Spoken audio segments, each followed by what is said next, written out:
Hello everyone, Akash here. Success isn't just about making money. There is 7 elements I'll go through in this video. Make sure you know all those elements before you call yourself a winner. First element would be positive mindset, self-respect, internal peace, a strong spiritual connection.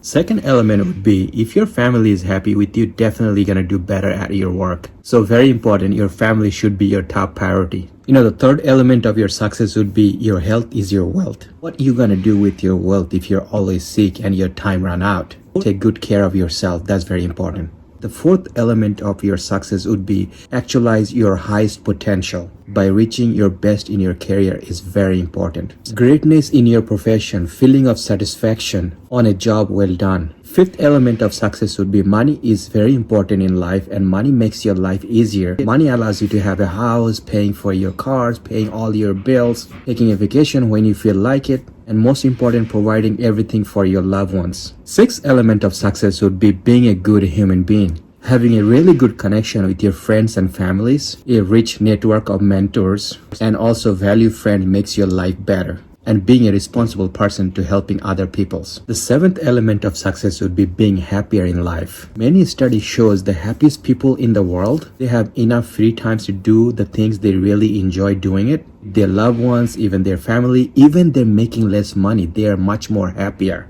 Try to free up as much time possible and do the things you really enjoy doing in life. Basically, my takeaway would be as happier you get in life, as successful you would be in life. So hope this video was helpful to you. Many great videos you'll find in my channel. So consider subscribe to my channel. Take care.